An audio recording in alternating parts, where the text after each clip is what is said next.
Como a 15 minutos en automóvil, a unos 19 kilómetros al oeste de la ciudad de Portland, Maine, está el pueblo de Gorham.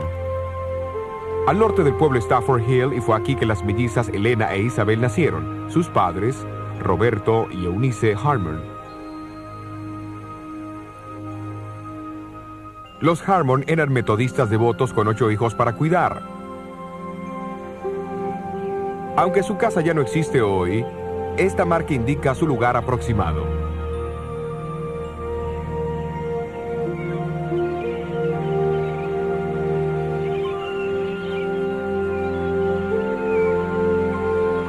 Más tarde, la familia se mudó a la ciudad costera de Portland, donde Robert Harmon continuó con su oficio de hacer sombreros y la pequeña Elena asistía a la escuela de la calle Bracken.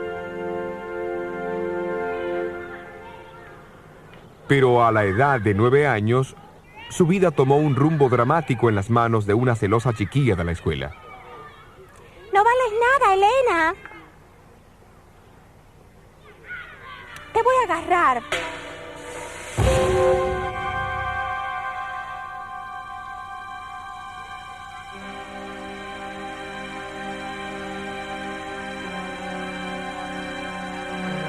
Elena fue llevada a su casa en la calle Clark, donde luego descubrieron que su nariz estaba fracturada y todas las facciones de su rostro habían cambiado. Permaneció en estado de coma por 3 semanas.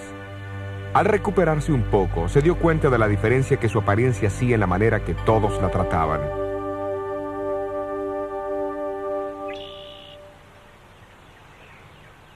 Elena Harmon trató de regresar a la escuela varias veces, pero los resultados del accidente casi la imposibilitaron estudiar y retener lo que aprendía.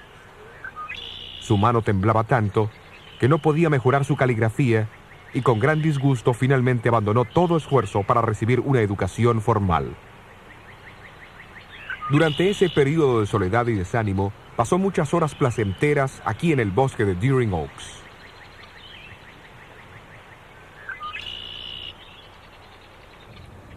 En marzo de 1840, Guillermo Miller llegó a Portland y presentó una serie de conferencias sobre la segunda venida de Cristo, en la iglesia que una vez estuvo en este sitio, en la calle Casco. La familia Harmon asistió a las reuniones y Elena más tarde escribió sobre Miller. Él trazaba las profecías con una exactitud convincente y mantenía hechizada a la muchedumbre.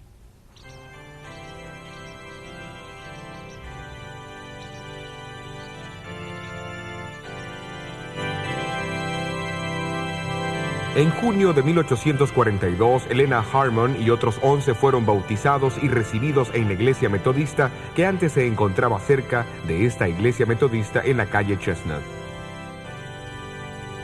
Pero su experiencia cristiana se entremezcló en momentos de desaliento. Sin embargo, la segunda visita de Miller a Portland confirmó su confianza en la segunda venida de Cristo, una confianza que compartió fervorosamente. No obstante, la aceptación de las enseñanzas de Miller por parte de los Harmon no obtuvo la aprobación de su iglesia. Aquí está el registro de la Junta Administrativa que se celebró en septiembre de 1843. El pastor se levantó y declaró que Roberto Harmon y su familia, incluyendo Elena Harmon, había apelado la resolución del comité que los había expulsado de la iglesia. Fue votado de común acuerdo mantener la decisión del comité en relación con su expulsión. Elena Harmon a menudo dijo que el año de 1844 fue el más feliz de su vida. Pero con decenas de miles de otros, la familia Harmon sufrió terriblemente cuando Jesús no vino el 22 de octubre.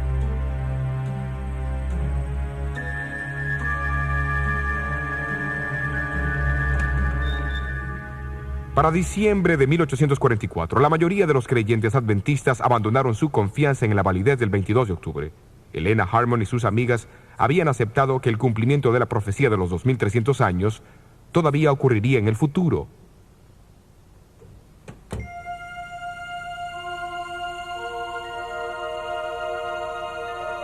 Fue en ese mismo mes que Elena recibió algunas de las casi 2000 visiones y sueños proféticos que Dios le daría en los próximos 70 años.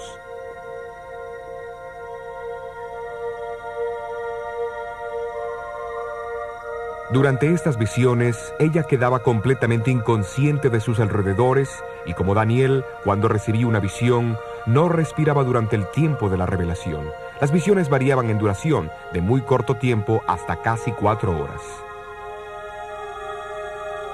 Algunas le eran dadas en público frente a algunos o hasta cientos de testigos, generalmente acompañadas por un fenómeno físico marcado durante los primeros 30 años de su ministerio, que mostraban a aquellos que observaban una fuerte evidencia que la obra provenía de Dios.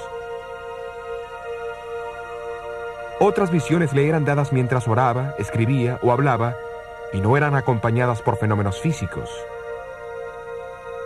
Sin embargo, durante los últimos 40 años de su ministerio, las visiones proféticas eran a menudo sueños dados durante la noche.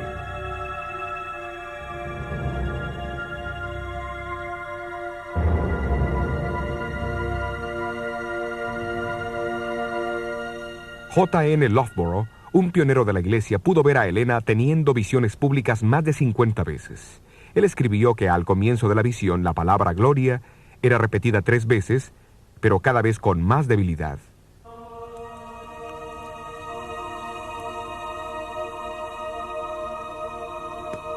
Inicialmente, ella perdía sus fuerzas y su sentido, pero luego podía caminar por el cuarto.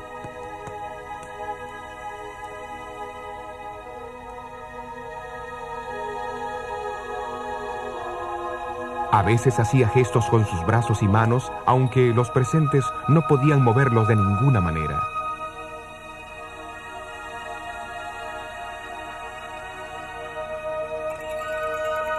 Sus ojos permanecían abiertos mientras miraba hacia arriba como si estuviese viendo un objeto en la lejanía.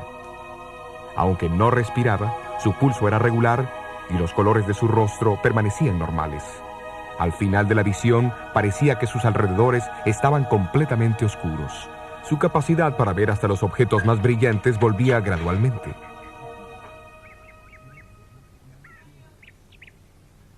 Justamente antes de su primera visión en diciembre de 1844, la salud de Helena empeoró rápidamente. Parecía que la tuberculosis iba a terminar con su vida. En esta condición, ella respondió a una invitación de una amiga allegada, la señora Isabel Haynes, para visitarla a su casa, que quedaba al otro lado del puente en el sur de Portland.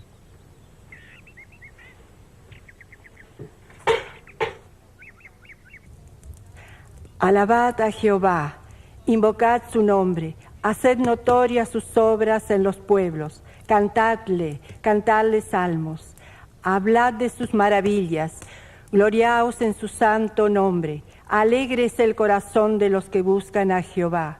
Arrodillémonos para orar.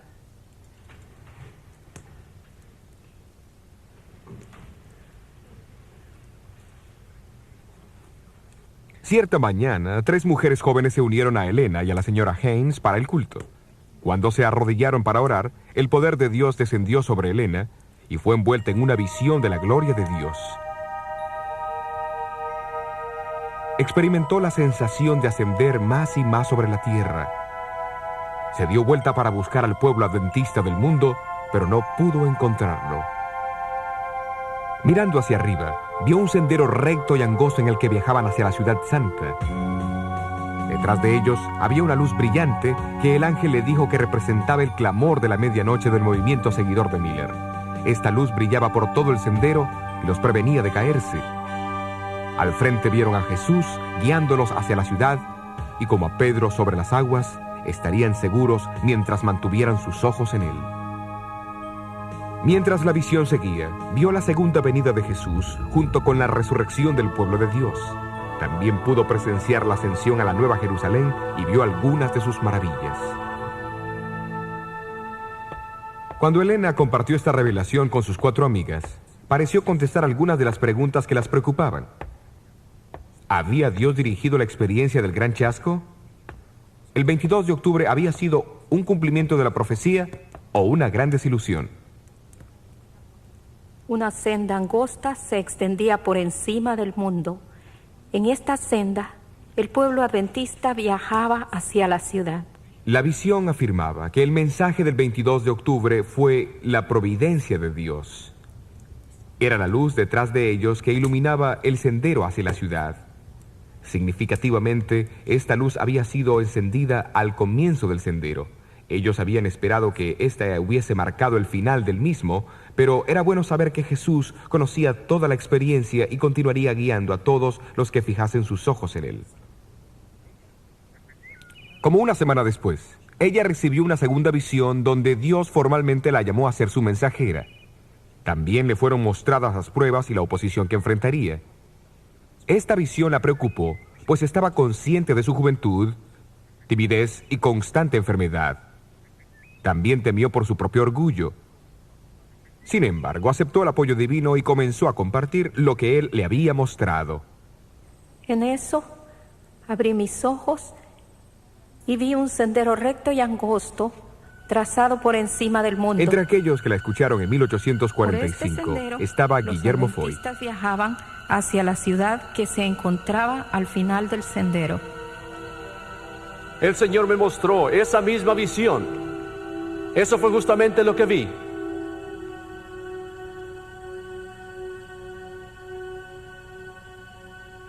Durante la descripción de 2 horas de Elena, Guillermo Foy confirmó repetidas veces su visión.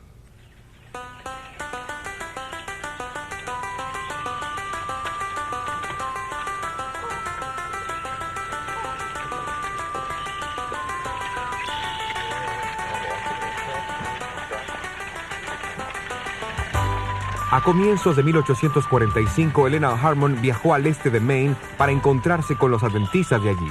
En febrero, mientras visitaba Exeter, recibió una visión significativa. Fue una visión del santuario celestial, donde vio al Padre levantarse del trono y entrar al lugar santísimo. Jesús lo siguió y se presentó ante él como un gran sumo sacerdote para recibir su reino.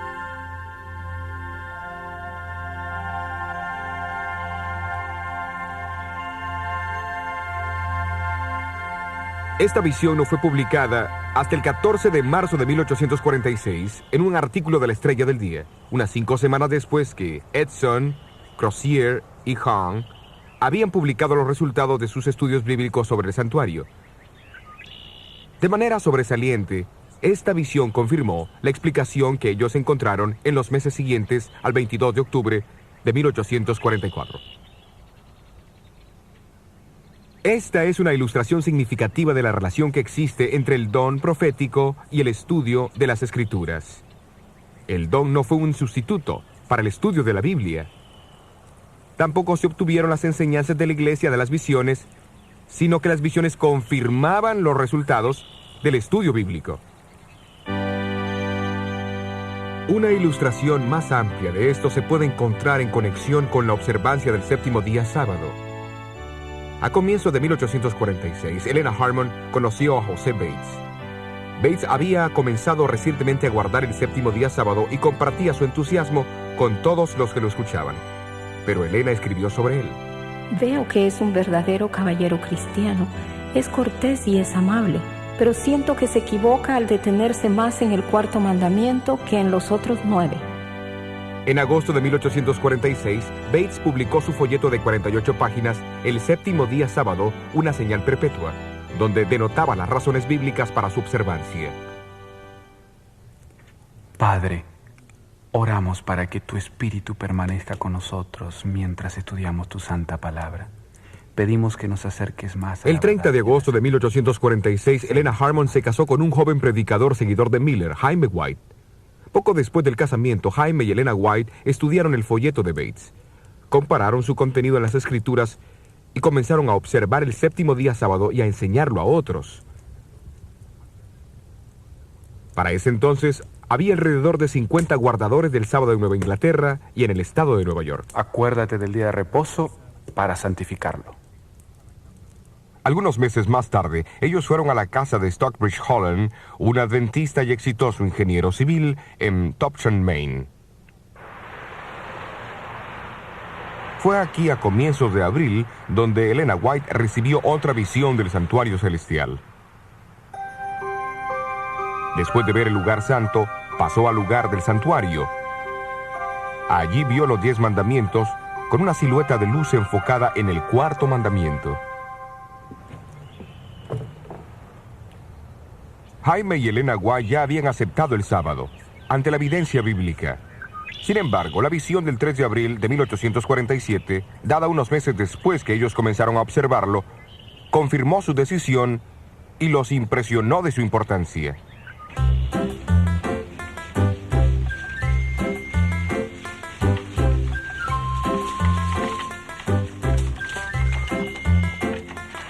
Mientras vivían en Tucson, los White aceptaron una invitación para asistir a una conferencia en Rocky Hill, Connecticut, en la casa de Alberto Belden. Esta conferencia fue más tarde identificada por Jaime White como la primera reunión general de los adventistas del séptimo día, aunque todavía no habían adoptado ese nombre. También fue una de las primeras 20 conferencias bíblicas de fin de semana, realizadas en abril de 1848 y diciembre de 1850.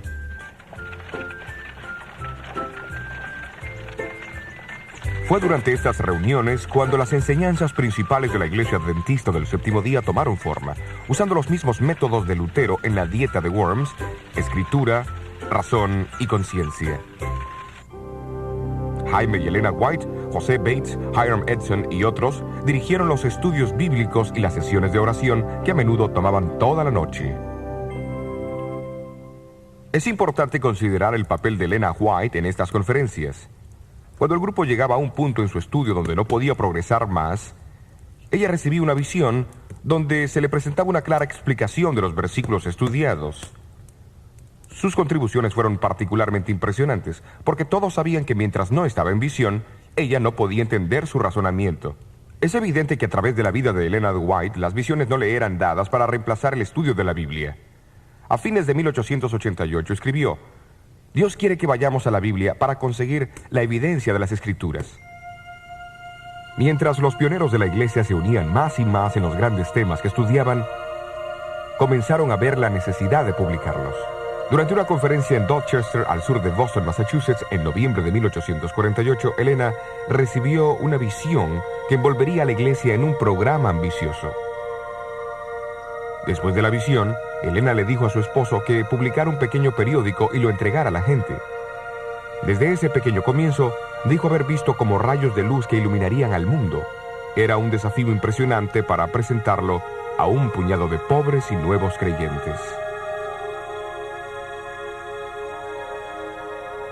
Al siguiente año, en 1849, este pequeño periódico, La Verdad Presente, fue publicado en Connecticut. Jaime White trajo 1000 copias a la casa de Alberto Belden, donde un pequeño grupo oró por la bendición de Dios.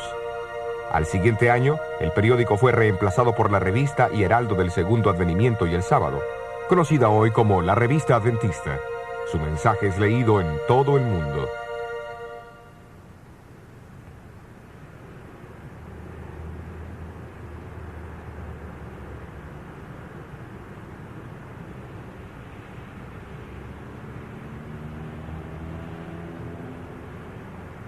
En 1875, los White estaban aquí en Battle Creek, Michigan, para asistir a un instituto bíblico y a la dedicación del primer colegio de la iglesia. Poco antes de la dedicación, Elena cayó muy enferma con una gripe maligna. Temiendo por su vida, algunos de los líderes de la iglesia se reunieron para orar. Mientras oraban, Elena no solo fue curada, sino que recibió una visión de 10 minutos. En esta visión vio al mundo envuelto en tinieblas.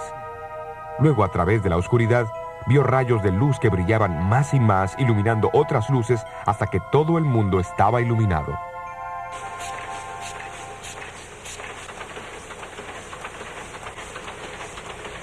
Más tarde, hablando de esta visión, ella mencionó que vio imprentas operando en todo el mundo. En ese entonces, la iglesia tenía una sola imprenta en Battle Creek.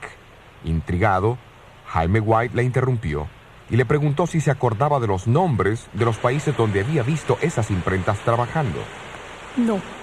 No sé los nombres, pero si alguna vez los veo, los reconocería. Oh, recuerdo uno. El ángel dijo Australia.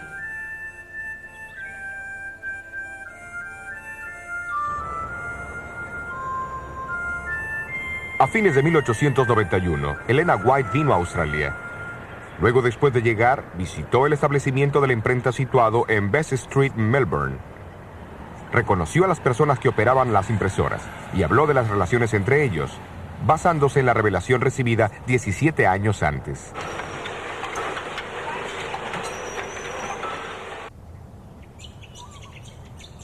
Sin embargo, el don de profecía no solo fue dado para guiar el trabajo de la iglesia y ampliar su visión. En Efesios capítulo 6, el apóstol Pablo advirtió a la iglesia que estaba ocupada en luchar contra los planes del diablo y contra las malicias espirituales en los aires.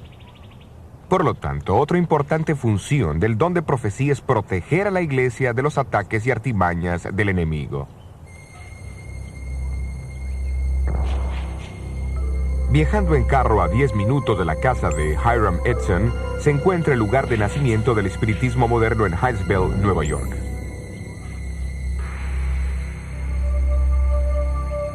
Fue aquí el 31 de marzo de 1848 que la familia Fox escuchó golpeteos misteriosos por primera vez. Luego se estableció una comunicación con la inteligencia que causaba tales ruidos. Supuestamente era el espíritu de un vendedor ambulante que había sido asesinado aquí años antes. Más tarde, en 1848, las primeras demostraciones públicas de esos golpeteos fueron dados en Rochester, Nueva York. Con el pasar de una década, los periódicos estimaron que los creyentes de las manifestaciones espiritistas eran más de 1 millón, con un número de 40,000 mediums solo en los Estados Unidos. Elena White fue advertida en contra de esos golpeteos en una visión que tuvo en 1849. Vi que ese golpeteo misterioso en Nueva York y otros lugares es el poder de Satanás, y que tales cosas serán más comunes y se disfrazarán de vestimentas religiosas. Unos 18 años más tarde, recibió otra visión concerniente al mismo fenómeno. Pronto será una blasfemia hablar en contra del golpeteo, pues se extenderá más y más, y hasta los milagros realizados por Cristo se atribuirán a esos fenómenos espiritistas. El extraordinario cumplimiento de estas predicciones aparece en este volumen, El Centenario del Espiritismo Moderno, publicado por la Asociación Nacional Espiritista en los Estados Unidos en 1948. Aquí en la página 68 dice: un médium predijo el nacimiento de Jesús, quien en su corta vida en esta tierra realizó los tales llamados milagros, que en realidad eran fenómenos espiritistas. ¿Y qué sobre hablar blasfemias en contra de los golpeteos? Página 34. Ni los sacerdotes ni la prensa deberían hablar mal de esta santa palabra espiritismo, solo con manos limpias y corazones puros. ¿Ha llegado a disfrazarse con aspecto religioso? La página 69 dice: el espiritismo es la venidera religión universal, es la sangre que da vida al cristianismo. En verdad, es el cristianismo y más. Elena White también habló sobre el poder que Satanás tendría de mostrarnos la apariencia de las supuestas figuras de amigos o parientes que sabemos que están muertos. El libro de J.B. Phillips, El clamor de la verdad, testimonio de un intérprete, el renombrado intérprete del Nuevo Testamento, cuenta sobre su reunión con el famoso escritor cristiano C.S. Lewis. Lo notable de esta reunión es que ocurrió pocos días después de la muerte de Lewis. Cuando Philip compartió esta experiencia con un obispo, este le dijo que eso ocurriría a menudo.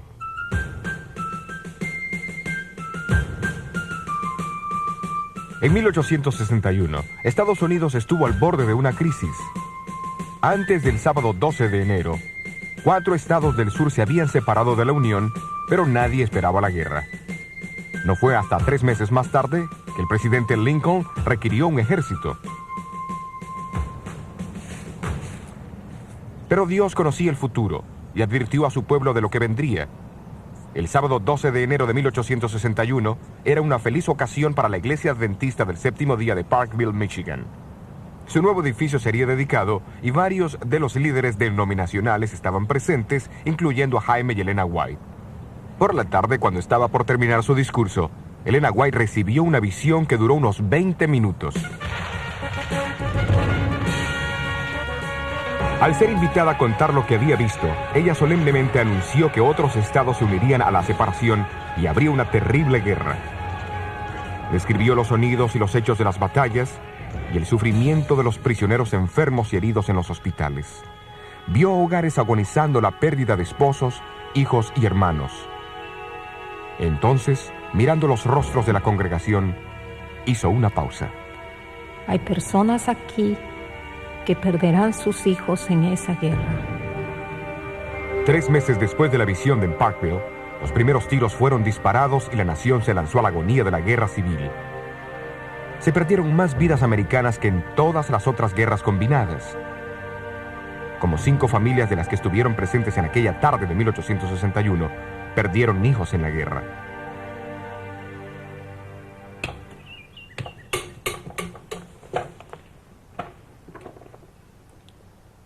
Apocalipsis 12:17 identifica el testimonio de Jesús como una de las 2 características distintivas del pueblo de Dios antes de la segunda venida de Cristo.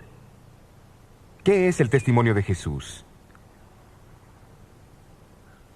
En Apocalipsis 19, Juan cita a un ángel diciendo que el testimonio de Jesús es el espíritu de profecía.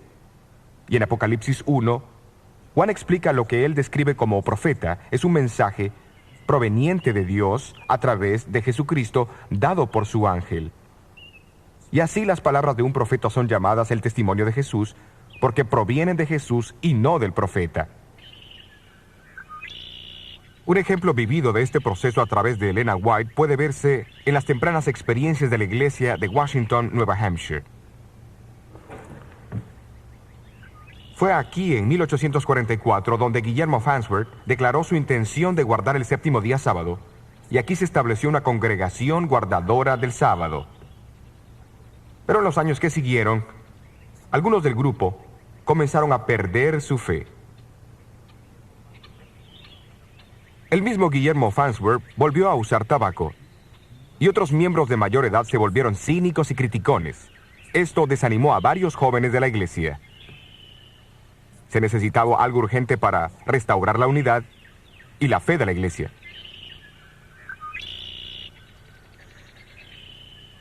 Justamente antes de la Navidad de 1867, los White y J.N. Andrews visitaron Washington. Al llegar en la tardecita del viernes, se quedaron en la cómoda casa de Cyrus Farnsworth aquí en Milan Pond.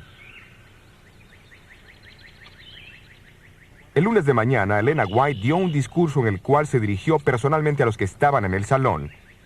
Sus palabras fueron tan directas y significativas que era evidente que el Señor le había mostrado las experiencias de la vida de cada uno. En el grupo se encontraba un joven de 19 años, Eugenio Farnsworth, uno de los 22 hijos de Guillermo Farnsworth. Él sabía lo que los otros no sabían, que su padre había vuelto a usar tabaco. Si es una mensajera de Dios, pensó para sí, ella sabrá lo de mi padre. Poco después, la señora White se dirigió a Guillermo y le dijo que había visto en visión que él era un esclavo del tabaco, y dijo que él estaba tratando de engañar a todos diciendo que había abandonado el vicio. Eugenio Farnsworth se dio cuenta que estaba presenciando el don profético en acción. Después que Elena terminó de hablar, todos los concurrentes testificaron a favor de las verdades reveladas a ella. Con arrepentimiento, rededicaron sus vidas a Dios. 18 jóvenes también se entregaron a Cristo. 9 de los 18 llegaron más tarde a ser obreros de la iglesia, y entre ellos estaba Eugenio Farnsworth. Él sirvió como evangelista y administrador de la iglesia en los Estados Unidos, Australia, Nueva Zelanda e Inglaterra.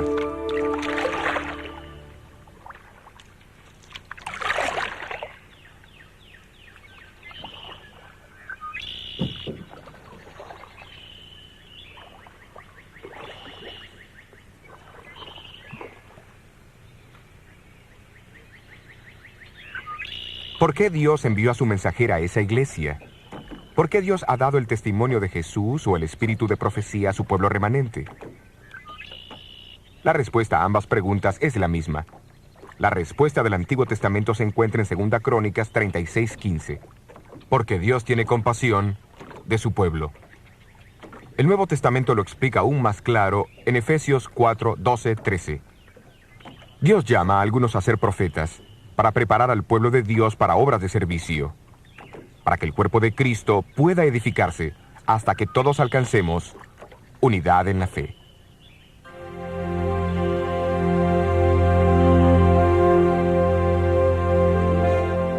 Elena Goldwhite, esposa, madre, escritora y mensajera de Dios.